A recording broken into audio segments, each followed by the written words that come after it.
आली जयंती जयंती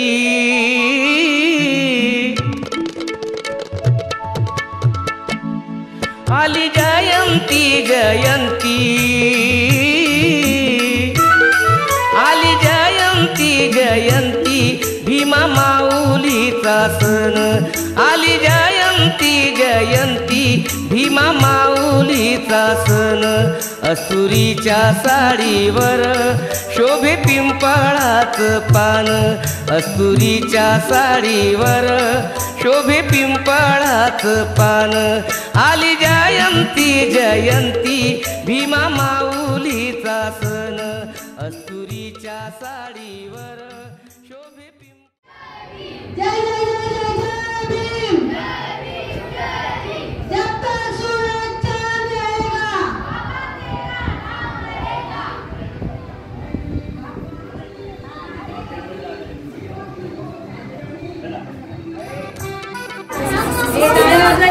टाळ्यांच्या गजरात सगळ्यांनी स्वागत करा.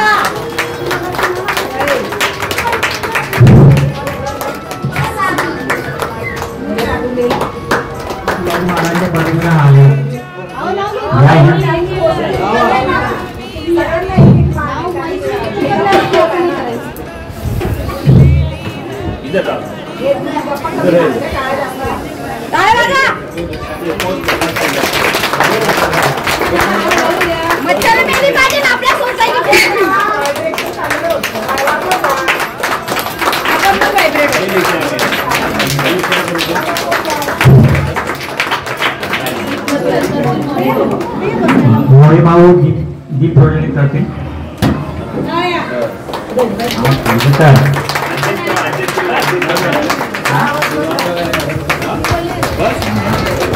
वैशाली होळकर मॅडम आगरबत्ती प्रज्वलित करतील आणि वातावरण सुगंधी करतील. वातावरण सुगंधी झालंच पाहिजे.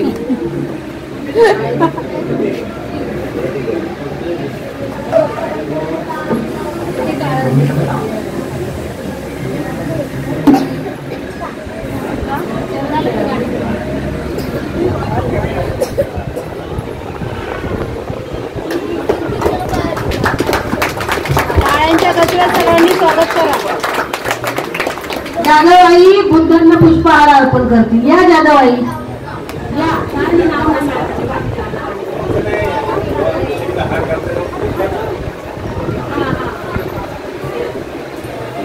घोषणा द्यायच्या.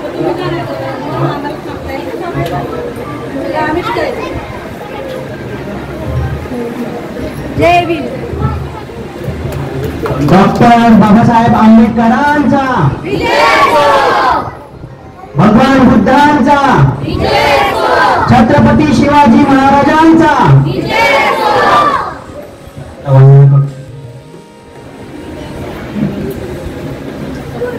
पंचांग प्रणाम करूया. ज्यांना शक्य आहे त्यांनी करा. बुद्धं धम्मं नमामि संघं नमामि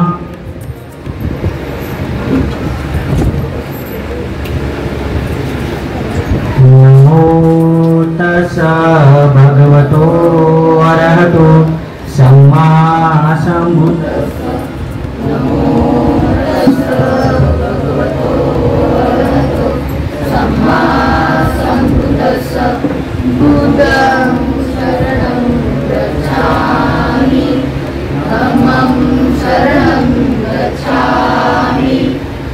संघं शरणं गच्छामि द्वितीयंपि बुद्धं शरणं गच्छामि तृतीयंपि धम्मं शरणं गच्छामि तृतीयंपि संघं शरणं गच्छामि तृतीयंपि बुद्धं शरणं गच्छामि तृतीयंपि धम्मं शरणं गच्छामि तृतीयंपि संघं शरणं गच्छामि पानातिपाता वेरमणि सिक्खापदं समादयामि लिङ्गदाना वेरमणि सिक्खापदं समादयामि कामेषु मिच्छाचारा वेरमणि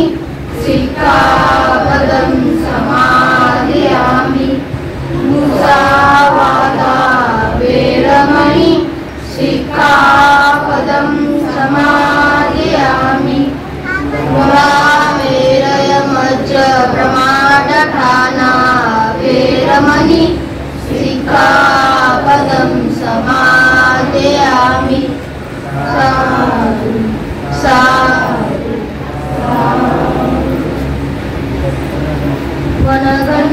वनगन्धगुणोपेतम् एतं कुसुमसन्तति पूजयामि मुनीन्द्रस्य श्रीपादसरोरुहे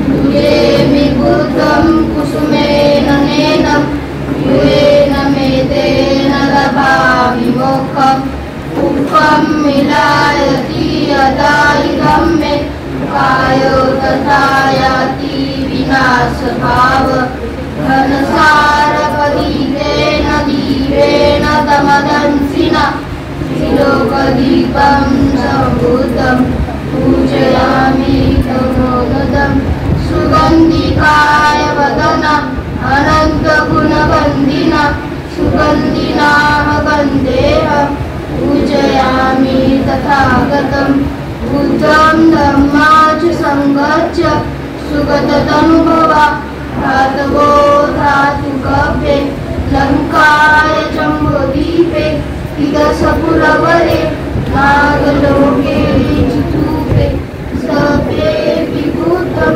दशवदतं च बोधिचेतियं नमामि वन्दामि चेतियं सर्वठाने कदातु महाबोधि दुर्गरूपं सकलं सदामि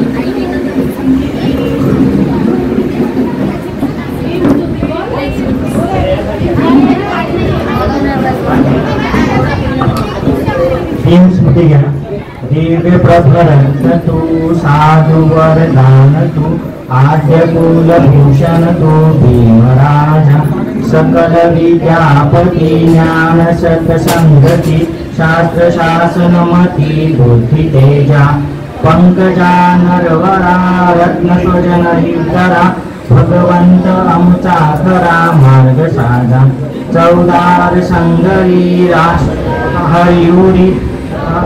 हरियुरी रौद्ररूपा मुक्तिपद कोणता जिज्ञसुती जारिता भुजाईला अगतिका मार्ग साधा राष्ट्रघटना कृती शोभते भारती महामानव बोलती सारद संज्ञा शरण बुद्धासमी शरण धम्मासमी शरण संघासमी भीमराजा भीमराजा भीमराजा.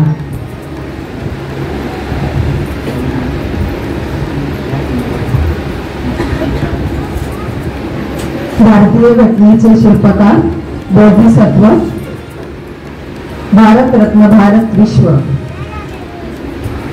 अखंड समाजाला बुद्धी देणारे परमपूज्य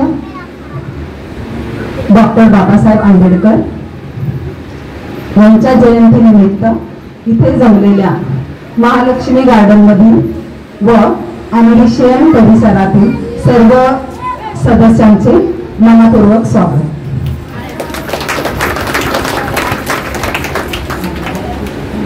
भाऊ आता उद्देशिका सादर करतील, त्याच्यानंतर पुढील कार्यक्रमाची सांगता होईल. आपण डॉक्टर बाबासाहेब आंबेडकरांनी जे संविधान दिलं आपल्या सगळ्यांना कळलं पाहिजे. त्यामुळे आम्ही प्रत्येक कार्यक्रमाला कॉन्स्टिट्यूशनची उद्देशिका घेतो, जेणेकरून मुलांना संविधानाचे संस्कार व्हावे. तर आपण संविधानाची उद्देशिका मी बोलेल, माझ्या पाठी सर्वांनी बोलायचं आहे. भारताचे संविधान उद्देशिका आहे, आम्ही भारताचे लोक भारताचे एक सार्वभौम समाजवादी धर्मनिरपेक्ष लोकशाही गणराज्य घडवण्याचा व त्यांच्या सर्व नागरिकांस सामाजिक आर्थिक व राजनीतिक न्याय विचार अभिव्यक्ती विश्वास श्रद्धा व उपासना यांचे स्वातंत्र्य दर्जाची व संधीची समानता निश्चितपणे प्राप्त करून घेण्याचा आणि त्या सर्वांमध्ये व्यक्तीची प्रतिष्ठा व राष्ट्राची एकता आणि एकात्मता यांचे आश्वासन देणारी बंधुता प्रवर्तित करण्याचा संकल्पपूर्वक निर्धार करून आमच्या संविधान सभेत आज 26 नोव्हेंबर 1949 रोजी याद्वारे हे संविधान अंगीकृत आणि अधिनियमित करून स्वप्रत अर्पण करत आहोत. ठीक आहे, मी आता संविधानाची थोडं माहिती देतो शॉर्टकट मध्ये. उद्देशिका काय, तर उद्देशिकाचं बाबासाहेबांनी जेव्हा कॉन्स्टिट्यूशन असेंब्लीमध्ये पहिला पेज कुणाचं असावं या डिबेट झाले, तर हे शब्द आणि ह्याच गोष्टी का लिहिल्या गेल्या याचा आपण कधी विचार केलेला नाहीये. जगामध्ये सगळ्या काही देशांच्या ज्या कॉन्स्टिट्यूशन होत्या त्याच्या प्रत्येक वेळी कुठल्या तरी देवाचा आहे किंवा नैसर्गिक शक्तीचं पहिलं नाव आहे. तर बाबासाहेबांनी याची सुरुवातच काय केलेली आहे, आम्ही भारताचे लोक म्हणजे कोण, आपण. तर कुठल्याही शक्तीला प्रमाण न मानता आपल्या माणसाला प्रमाण मानून बनवलेली पहिली घटना ही जगामध्ये, की ज्यामुळे सर्व अधिकार हे लोकांमध्येच आणि लोकांनी ठरवायचे काय करायचंय.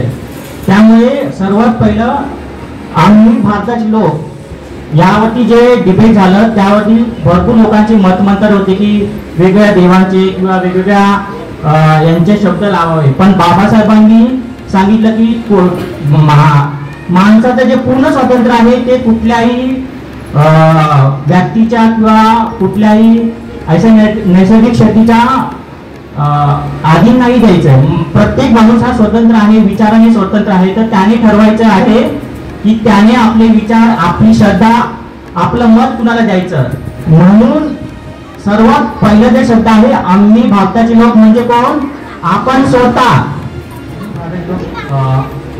भारताचे एक सार्वभौम म्हणजे ह्या भारतामध्ये 6000 जाती, नंतर प्रत्येक 1.5 किलोमीटरवरती भारताचा एवढा भौगोलिक परिस्थिती आहे की प्रत्येक 1.5 किलोमीटरवरती भाषा चेंज होते. त्यामुळे या सगळ्यांना एकामध्ये आणण्यासाठी हे काय सार्वभौम राष्ट्र आहे आपलं, त्यासाठी हा शब्द घेतलेला आहे. समाजवादी म्हणजे सगळ्या कुठलाही एका व्यक्तीचं स्थान नाही, तर समाजाला मेन एकत्र आणण्यासाठी समाजवादी हा शब्द वापरलेला आहे.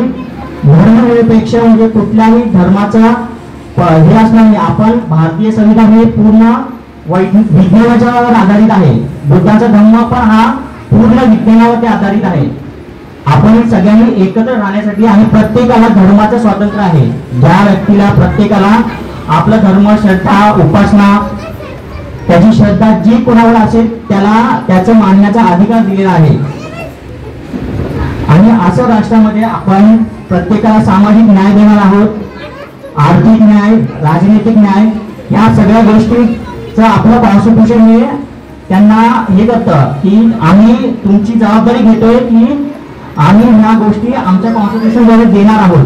प्रत्येकाला अभिव्यक्ती, विचार स्वातंत्र्य आहे. प्रत्येकाला आपलं मत ठेवण्याचा अधिकार आहे. प्रत्येकाला आपल्या कल्पनाशक्तीचा वाव आहे. प्रत्येकाला आपलं मत मांडून समाजामध्ये आपल्या विचारांचा एकत्र लोकांसोबत संघटना स्थापन करण्याचा, त्यांच्यासोबत त्यांचा विकास करण्याचा अधिकार आहे. ते शेवटचे जे वाक्य आहे ना की आम्ही स्वपरात अर्पण करत आहोत, याचा अर्थ आपण स्वतःच आहोत. आपण कुठल्याही, आपलं जे स्वातंत्र्य आहे आपण कुठल्याही अशा नैसर्गिक शक्तीच्या पायाखाली दिले नाहीये. आपण आपलं स्वतःचं स्वातंत्र्य जे आहे आपण स्वतःला अर्पण केलं म्हणजे आपण स्वतःच हे पाळायचं पण आहे आणि दुसऱ्यांना हे पाळण्यासाठी आपण मदतही करायची आहे, कोणालाही त्रास न देता. ठीक आहे, थोडं काही चुकलं असेल तर क्षमा मागतो. थोडा मी सांगण्याचा प्रयत्न केला. अजून थँक्यू भाऊ. संविधानाबद्दल जे भाऊंनी स्पष्टीकरण दिलं ते बहुतेक आपल्या सर्वांनाच माहीत आहे, पण आचरणात फार कमी लोक आणतात, कारण की त्यांच्यावर अजूनही समाजाचा थोडाफार दबाव आहे. ते थोडे खुलून वागायला घाबरतात. पण ज्यासाठी संविधान लिहिलं गेलेलं आहे म्हणजे कोणासाठी? आपल्यासाठी. त्या संविधानाचा पुरेपूर वापर तुम्ही करता की नाही रोजच्या जीवनात म्हणा, घरगुती म्हणा किंवा सामाजिक म्हणा. डॉक्टर बाबासाहेब आंबेडकरांनी अशा टायमाला शिक्षण घेतलंय ज्या टायमाला आपल्याला पाण्याला स्पर्श करण्याची सुद्धा मुभा नव्हती. अशा वेळेस त्यांनी 32 डिग्री म्हणजे 32 शैक्षणिक पात्रता त्यांनी हासिल केली. काही डिग्र्या त्यांनी भारतात मिळवल्या आणि बऱ्याचशा डिग्र्या त्यांनी परदेशात पैसे नसताना माता रमाईच्या मदतीने मिळवल्या. पण तेव्हा तर संविधान नव्हतेच. पण आता आपल्या पदरामध्ये आयता सोन्याचा घास टाकून गेलेले आपले डॉक्टर बाबासाहेब आंबेडकर, जर आपण त्यांच्या संविधानाचा आदर करणार नाही तर आपल्या 14 एप्रिलला किंवा 6 डिसेंबरला जमण्याचाच काही अर्थ नाही. मुळात तसं वागताही आलं पाहिजे. तुम्ही इतर गोष्टी म्हणजे मेन पॉइंट करायचा आहे तो तुम्ही जे गुगल बघता किंवा ते टिकटॉक बघता किंवा ते स्क्रीनशॉट बघता, ऑलमोस्ट घरी बसलेल्या बायकांना स्वयंपाक झाल्यावर तेच काम असतं. थोडासा वेळ त्यांनी बरीच म्हणजे आपल्या पुस्तकं लिहिलेली आहेत. तुम्ही मानावर हात ठेवून सांगा की आपली 2 पुस्तकं मी वाचलेली आहेत. कोणीच नाही वाचलेली. ज्यांनी वाचले त्यांचे खूप मनापासून आभार. किंवा तुम्ही वाचाल ना तरच तुम्ही समोरच्याचा प्रतिकार करू शकता, नाहीतर आजही लोक चेंगरायला उभीच आहेत. तुम्हाला जर परत तेच दिवस हवे असतील तर तुम्ही कंटिन्यू गुगल, ट्विटर, स्नॅपचॅटवर कंटिन्यू राहा. पण तुमचंच आवरण बघून तुमची मुलंही तशीच वागतील. आजच्या दिवशी इथे जमण्याचं जे कारण आहे ते डॉक्टर बाबासाहेब आंबेडकरांची जयंती, ती आपण इथे 134वी साजरी करत आहोत. त्यांच्या कष्टाचं जे अनुदान आहे ते आजपर्यंत आपण भोगतच आहोत.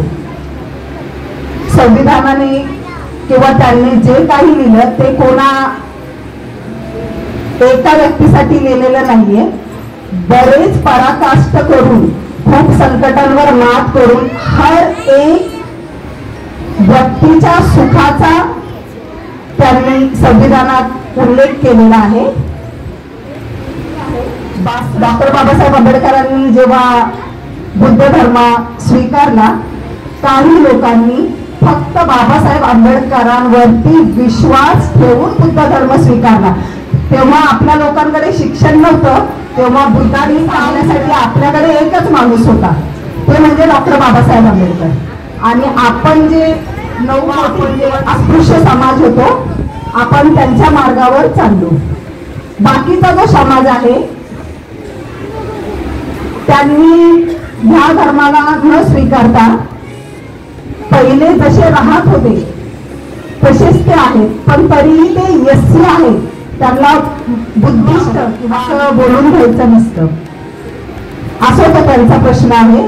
पण सत्य हेच आहे की 62 कास्टच्या वरती जो समाज एससी शेड्यूल कास्ट मध्ये काउंट होतो त्या सगळ्यांना जीवनदान डॉक्टर बाबासाहेब आंबेडकरांनी दिलेला आहे. त्यामुळे आपण भले आपल्याला त्या टायमाला वाचता येऊ दे नाही येऊ दे, पण आपल्या पाठीमागे एक ज्ञानाची मूर्ती उभी होती, ती म्हणजे डॉक्टर बाबासाहेब आंबेडकर. आणि कुठेही जाताना मी बुद्धिस्ट आहे किंवा मी बौद्ध आहे याची लाज न वाटता मानाने जयभीम घालायला काहीच हरकत नाहीये, कारण घटना आपल्या बापाची आहे. पण त्याचा निराधार न करता, इतर जातींचाही अपमान न करता त्याचा आदर राखण्याची ही जबाबदारी आपलीच आहे. कारण आपण ज्या समाजात राहतो हा केवळ आपला समाज नाहीये, अनेक संस्कारांनी विविधतेने नटलेला हा समाज आहे.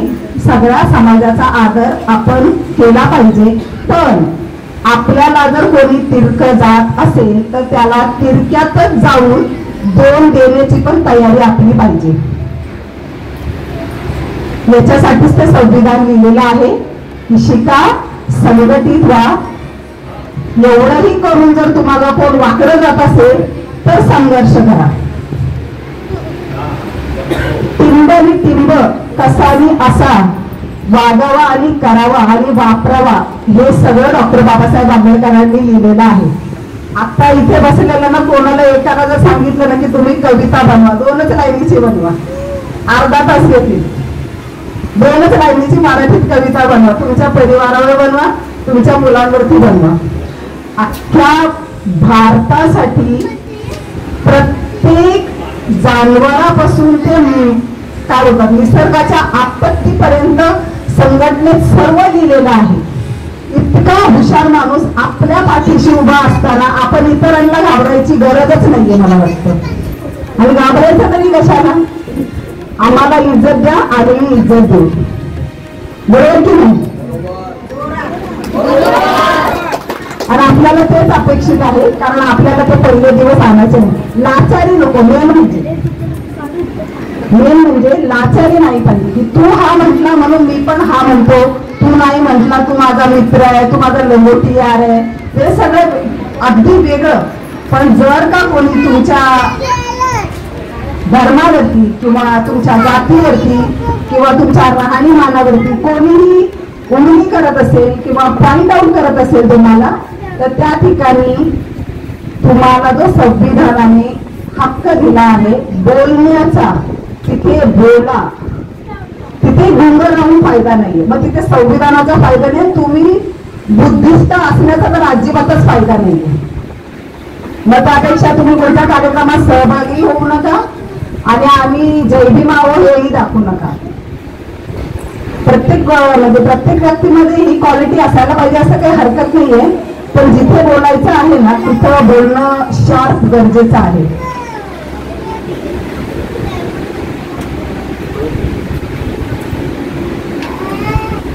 एवढं बोलून मी माझी 2 भाषण संपवते, पण याच्यानंतर काही मुलांचं भाषण सुद्धा होणार आहे. इथे सर्वांनी टाळ्यांच्या गजरात त्यांचं स्वागत करावं.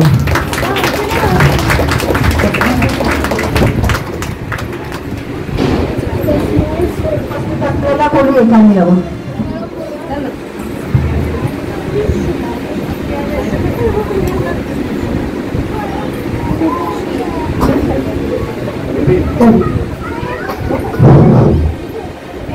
सर्वांना मैत्रीपूर्वक आणि मानाचा जय भीम जय भीम जय भीम.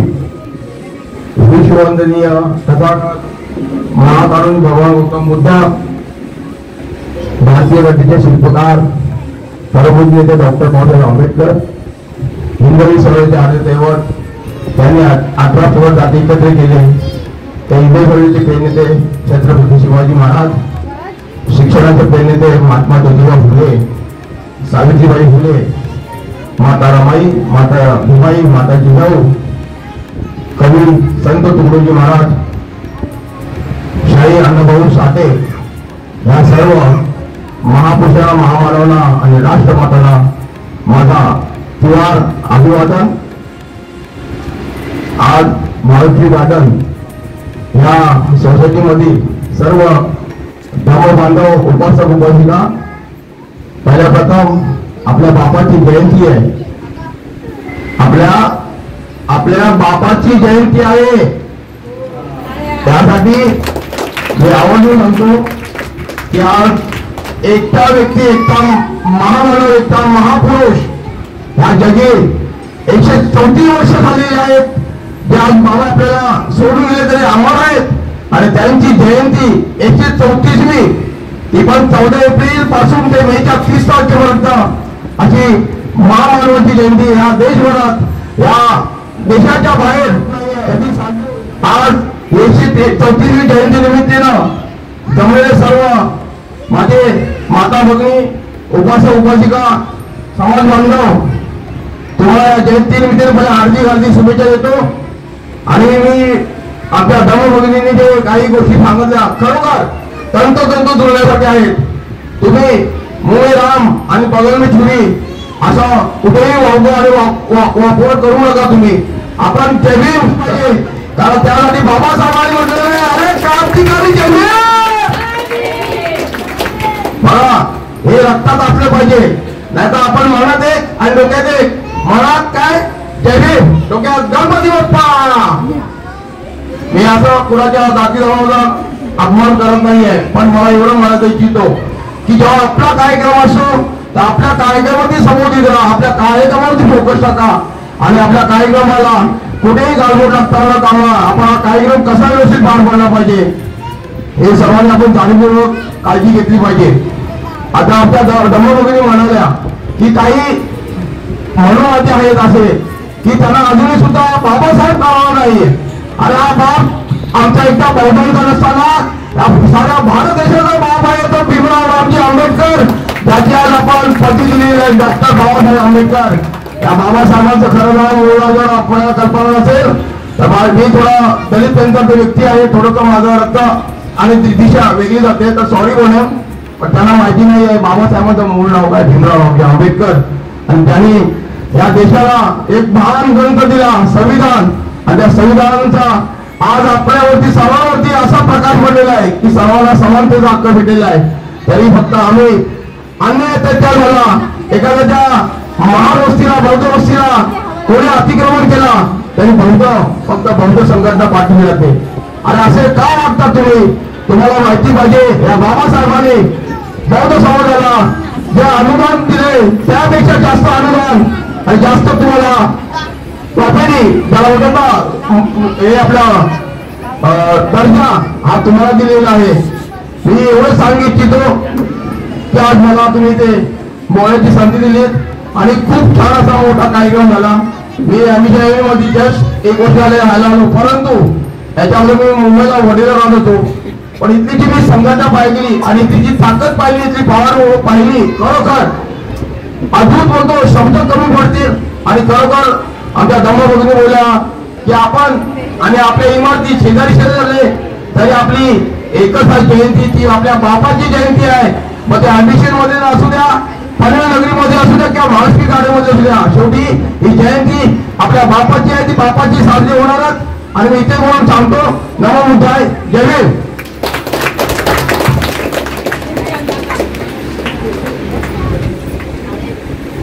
हॅलो, खूपच छान भाषण होतं. काकांनी सांगितल्याप्रमाणे आत्ताच्या काळात कसं वागणं ही खूप मोठी ध्येयाची गोष्ट आहे. तरी पण थोडासा प्रयत्न करायला काहीच हरकत नाहीये, कारण सर्वांना सर्वात येतं असं काही नाही. पण आणि आम्ही कोणाला घाबरत नाही. सेम येऊ काका. पुढच्या कार्यक्रमाला सुरुवात करूया. मुलांचं भाषण चालू करूया. तस्मै तस्मै इंग्लिश मधून स्पीच देणार आहे. थोडं कोऑपरेट करा त्याला.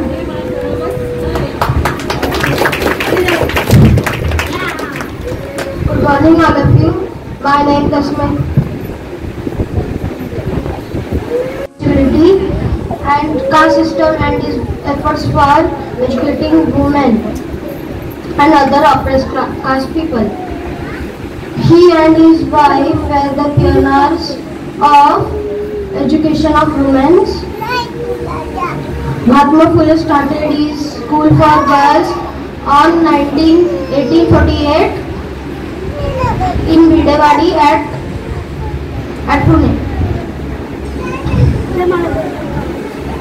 Mahatma Phule was an important figure in the social reform movement in India, in Maharashtra. The honorific Mahatma was given to him in 1888 in a special program honoring him at Mumbai. Thank you.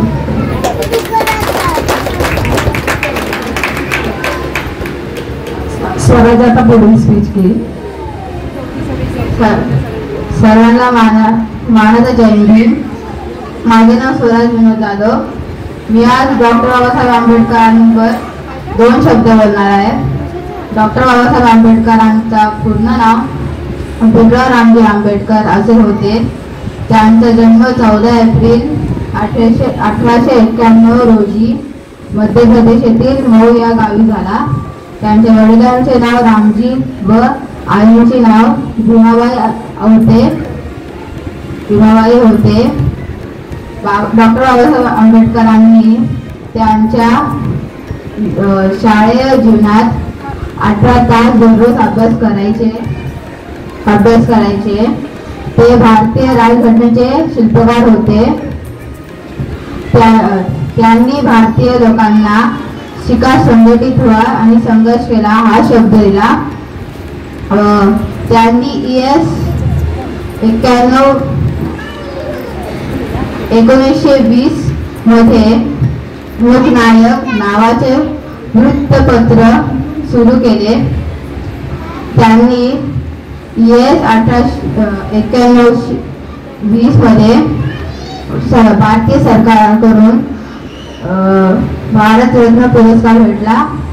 सर्वांना doctor Babasaheb आंबेडकरांच्या जयंती मधून हार्दिक शुभेच्छा. धन्यवाद. खूपच छान.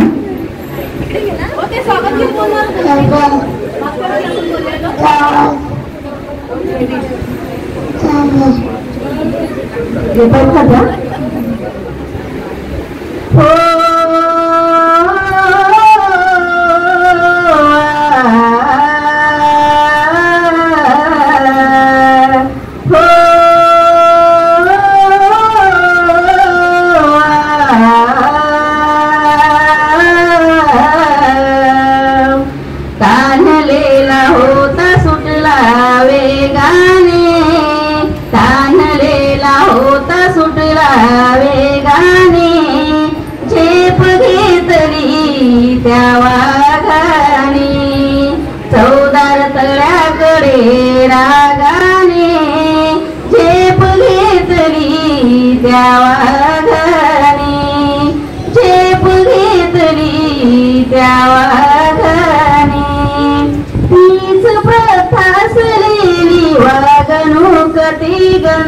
डोळे बांधलेली होती होरुडी. कोल कुत्र्यांना संधी वाघाची त्या पायी बंदी. वाघाला पकडण्याला मारिली धडी. बंद होते त्याला येणे अन जाणे. बंद होते त्याला येणे अन जाणे. झेप घेतली त्या वाघाने. चौदार तळ्याकडे रागाने. झेप घेतली त्या वाघाने. चौदार तळ्याभोवती तोफा ठेविल्या होत्या. जागोजागी बंदुका रोविल्या तिथे. कर्मकांडने तेथे जाळ्या लाविल्या होत्या. पकडू मुआ मारू म्हणती वाघाला इथे दिली डरकाळी त्यागाने दिली डरकाळी त्यागाने झेप घेतली त्या वाघाने चौदार तळ्याकडे रागाने झेप घेतली त्या वाघाने तळी मारचे बोले आज माझे मन डोले आजादी मिळाली तळे म्हणू लागले महामानवाचे त्या दर्शन मला झाले कुरतरी चंडाळते सर्व त्यागले दत्ता इथे बहादुरांचे गुणगाने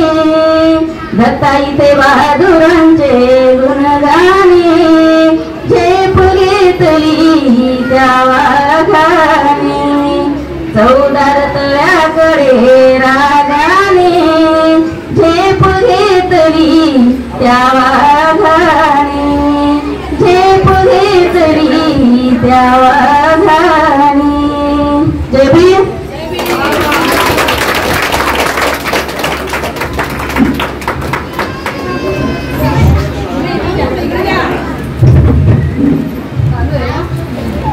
खूपच छान ताई काय तुमचं नाव आहे काय छाया प्रधान यांच्यासाठी खरंच जोरात टाळ्या वाजवा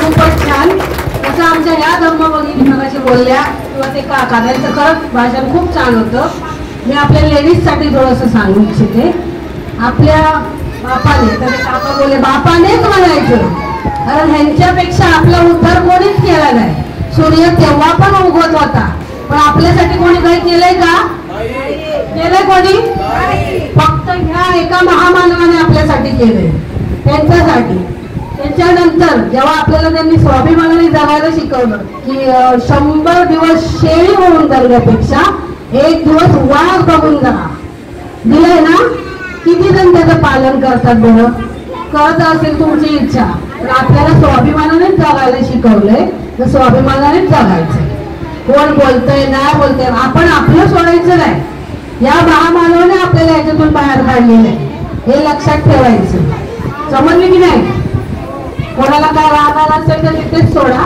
एक आपल्या चांगल्यासाठीच सांगतोय आम्ही आपला हा समाज एकत्र आलाच पाहिजे त्याशिवाय आपल्या समाजाची प्रगती नाही होणार आणि याच्यातून कोणी बाहेर नाही काढणार आपल्यालाच एकत्र यायचंय सगळ्यांना बोला सर्वांनी जय भीम जय भीम डॉक्टर बाबासाहेब आंबेडकरांचा तथागत गौतम बुद्धांचा छत्रपती शिवाजी महाराज यांचा आणि आपल्या समाजाने साडी माडी गाडी यातच अडकून राहिलाय त्याच्या पुढे येतच नाही त्याच्यामुळे त्याच्यातनं बाहेर पडा भरपूर काही आहे शिकण्यासारखं आणि स्वाभिमानाने जगा धन्यवाद खूप छान वाघासारखं जगणं आणि शेळी बनून राहणं हा डॉक्टर बाबासाहेबांनी लिहिलेला तो एक मंत्र आहे आता तुमच्याकडे सगळं आहे गाडी आहे बंगला आहे बँक बॅलन्सही आहे मग तुम्ही वाघ आहे की शेळी आहे हात वर करा वाघाने हात वर करा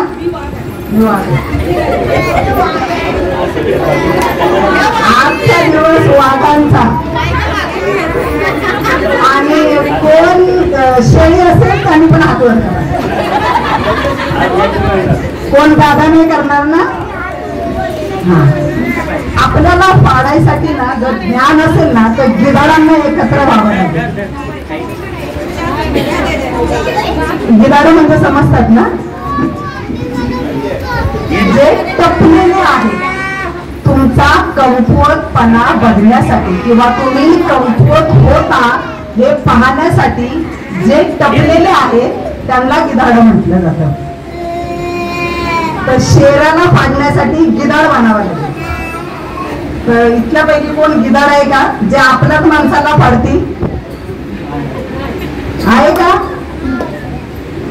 वाघच आहे ना मग 14 एप्रिलच्या नंतर वाघांचा आवाज पुढे जातो बिळात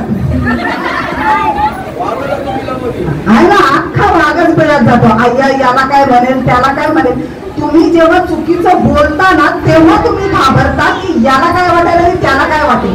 जेव्हा तुम्ही शिक्षण प्रॉपर घेतलं असेल त्या गोष्टीचं तेव्हा याला त्याला काय वाटेल याची गरज नाही, कारण तो तुमच्या घरात रेशन भरत नाहीये.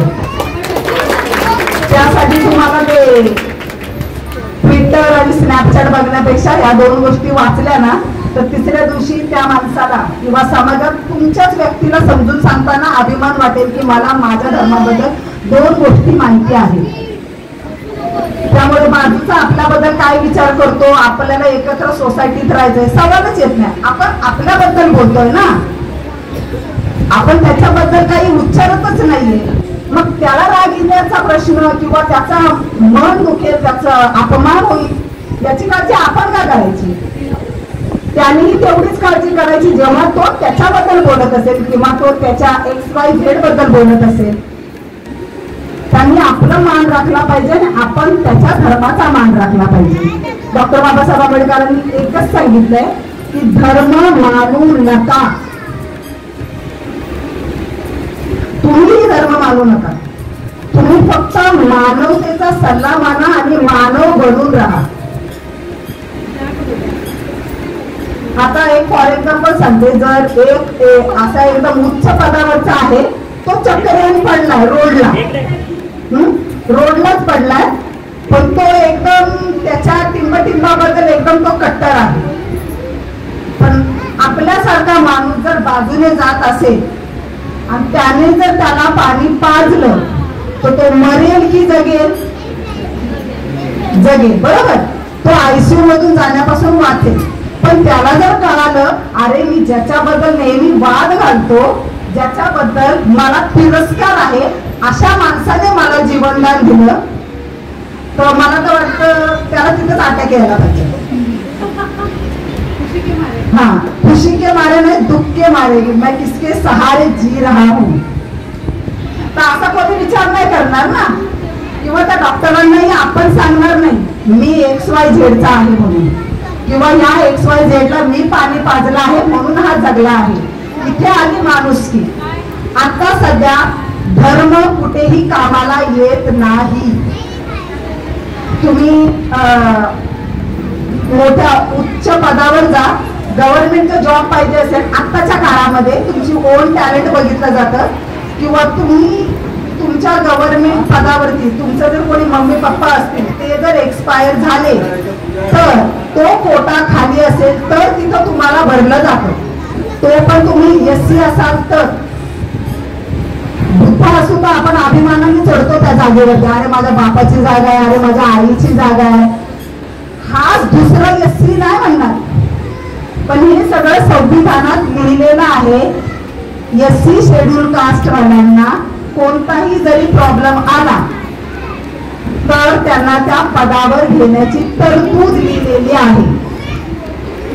पण त्यांना जय भीम नाही म्हणायचं आहे आणि त्यांना बुद्धिस्टही म्हणायचं नाहीये. तर माझ्या मते सगळ्यांनी वाघ बनूनच जगायचं आहे, शेळी बनून जगायचं नाहीये. दर रविवारी कापले जाणं हा का, आणि तुमची चव बाकीचे घेतील. ठीक आहे, आपल्या वागण्यात चालण्यात आणि बोलण्यात एक अशी पावर पाहिजे की 4 लोक आपल्याला घाबरले पाहिजे. त्यासाठी तुमची वाचनाची जी पावर आहे ती खरोखर वाढवली पाहिजे. जे काही आहे परखड बोलायचं, कोणी काही करत नाहीये, कारण आपण जे बोलतो ते लिहिलेलं आहे म्हणूनच आपण बोलतो. हे आपल्या मनाचे रात्री रचलेले भाग नाही की बाबा उद्या सकाळी मला हे बोलायचं आहे मग मी आज रात्री लिहून ठेवतो, अशातला काही प्रकार नाही. आणि कोणी तुमचं काही वाकडं नाही करणार आहे जेव्हा तुम्ही सत्य बोलता. सत्य बोला, स्वतःचं राखून बोला, इतरांचं जपून बोला. ठीक आहे, आणखी कोणाला काय बोलायचं? सगळ्यांनी इथे उपस्थिती दाखवल्यापासून महालक्ष्मी गार्डन करून सगळ्यांच्या हार्दिक अभिनंदन. संध्याकाळी याच्यापेक्षा जास्त उपस्थिती दाखवा. जे घरात झोपलेले लपलेले आहेत त्यांना खेचून बाहेर काढा. आपण धन्यवाद.